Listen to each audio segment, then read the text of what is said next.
प्यारे विद्यार्थियों, सुप्रभात। आज हम मैथिली सेनगुप्त द्वारा रचित अतीत का गौरवगान कविता की सह प्रसंग व्याख्या करते हैं। इस कविता में कवि ने हमारे पूर्वजों की वीरता का गान किया है। वे कहते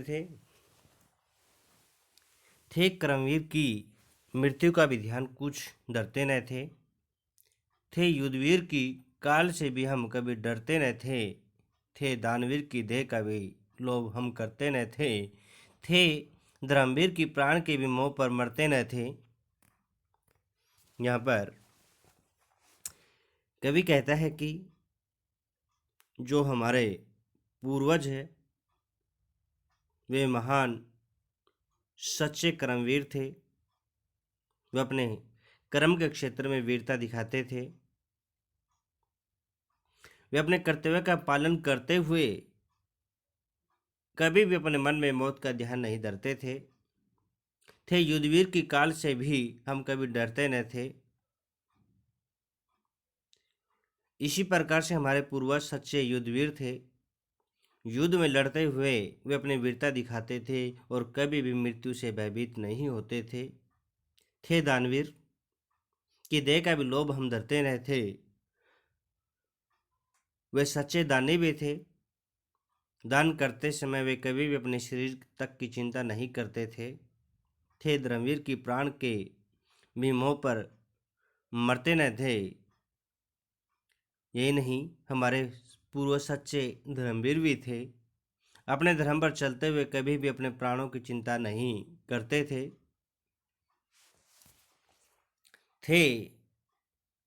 भीम तुल्य महाबली अर्जुन समान महारथी श्री कृष्ण लीला में हुए थे आप जिनके सारथी। कवि बताता है कि हमारे देश में भीम जैसे महाबली, भीम जैसे महान योद्धा हुए और अर्जुन समान धनुधारी हुए और महाभारत के युद्ध में दोनों योद्धाओं ने अपनी वीरता दिखाई। स्वयं भगवान कृष्ण महान योद्धा अर्जुन के सारथी बने और उन्होंने अर्जुन के साथ युद्ध में भाग लिया। उपदेश गीता का हमारा युद्ध का गीत का ही गीत है।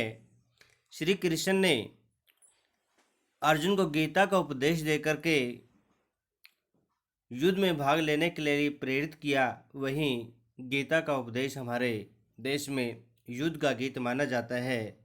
जीवन समर में भी जनों को जो दिलाता जीत है कि जीवन रूपी युद्ध में भी, जीवन रूपी संग्राम में भी वह गीता का उपदेश हमारे देश के लोगों को विजय दिलाता है, जीत दिलाता है।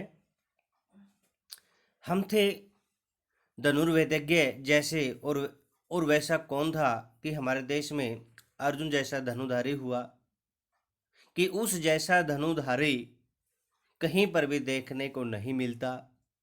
जो शब्द भेदी बाण छोड़े सूर ऐसा कौन था कि हमारे देश में पृथ्वीराज जैसे चौहान ऐसी धनुधारी थे कि उन्हें शब्द भेदी बाण चलाने की शिक्षा पाई हुई थी और वह धवनी के ऊपर बाण छोड़ दिया करते, अपना निशाना लगा दिया करते। हाँ, मत्स्य जैसे लक्ष्य भेदक धीर धनवी थे यहाँ कि हमारे देश में अर्जुन जैसे महान धनुधारी थे जो तेल की कढ़ाई में मछली की आंख को देख करके निशाना लगा दिया करते थे और उसने ऐसा निशाना लगा करके अपने लक्ष्य को भेद करके द्रौपदी का स्वयंवर जीता था। रिपो को गिराकर पीछे लौटाते थे। यहाँ कि हमारे देश के ऐसे धनुधारी हुए जो धवनी पर बाण चला दिया करते और अपने शत्रु को मार करके वापस अपने स्वामी के पास आ जाया करते। कि हमारे देश में इस प्रकार के अस्त्र भी पाए जाते थे और महान योद्धा भी होते थे। जिसके समक्ष न एक भी विजय सिकंदर की चली, वह चंद्रगुप्त महीप था कैसा अपूर्व महाबली, जिससे कि सिलिकुस समर में हार तो था ले गया, कांधार अधिक देश देकर निज सूता दे गया। इसमें कवि हमारे देश के पूर्वजों का गान करते हुए कहता है कि हमारे देश में चंद्रगुप्त जैसा महान सम्राट हुए थे, जिसके समक्ष संसार पर विजय प्राप्त करने का दावा करने वाला सिकंदर भी नहीं टिक सका। अर्थात उसने सिकंदर को भी युद्ध क्षेत्र में पराजित कर दिया। सम्राट चंद्रगुप्त एक अप्रीतम महान योद्धा था। सिकंदर का सेनापति सिलिक्यस न केवल युद्ध में चंद्रगुप्त से पराजित हुआ, बल्कि उसने अपनी बेटी कार्नेलिया और गांधार का क्षेत्र चंद्रगुप्त को समर्पित कर दिया और चंद्रगुप्त ने वहां पर शांति स्थापित की। कहने का भाव यह है कि हमारे देश में ही चंद्रगुप्त जैसे महान सम्राट हुए थे। संपूर्ण संसार पर विजय प्राप्त करता हुआ सिकंदर भारत में आकर ही पराजित हुआ था और पराजित होकर अपने देश लौट गया था। वह सामरिक सिद्धांत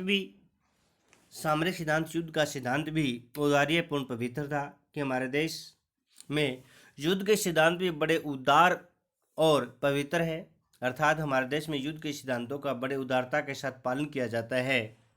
थी युद्ध में ही शत्रुता, अन्यथा वैरी मित्र था कि हमारे देश में केवल युद्ध के क्षेत्र में ही केवल शत्रुता होती है और अन्य किसी जगह पर उस शत्रु के साथ भी हमारी मित्रता होती है। जय लोभ में भी छल कपट आने न पाता पास, कहते विजय के लोभ में कि हमारे देश में विजय प्राप्त करने के लालच में कभी भी छल कपट अथवा धोखाधड़ी का प्रयोग नहीं किया जाता। यहाँ पर कवि कहना चाहता है कि हमारे देश के युद्ध संबंधी सिद्धांत किसी अन्य देश के सुनने को नहीं मिलता। यहाँ तक कि शत्रुओं को भी हमारे वीरों की सच्चाई पर पूरा भरोसा होता है। प्रतिपक्षियों को भी हमारे सत्य का विश्वास था। यहाँ कवि ने पृथ्वीराज चौहान की ओर संकेत किया है कि जिसने 2 बार मोहन गौरी को पराजित किया और फिर उसे अभय दान दे दिया। गौरी की इस बात का विश्वास है कि पराजित होने पर पृथ्वीराज चौहान उसे अवश्य क्षमा कर देगा। कहने का अभिप्राय यहाँ पर कवि ने बताया है कि हमारे देश के महान योद्धाओं के युद्ध संबंधी सामान्य सिद्धांतों पर प्रकाश डाला, उनकी वीरताओं का वर्णन किया, उनकी समाज याचना, धर्म पालना, दानवीरता, युद्ध क्षेत्र की वीरता का वर्णन किया है। संपूर्ण कविता में अनुप्रास अलंकार है, रूपक अलंकार है, उपमा अलंकारों का सुंदर प्रयोग किया गया है, तत्सम प्रधान शब्दावली का प्रयोग किया है। यह कविता छंद मुक्त है, मुक्त छंद में लिखी गई है और इस कविता में ओज गुण का प्रयोग किया है। कहीं कहीं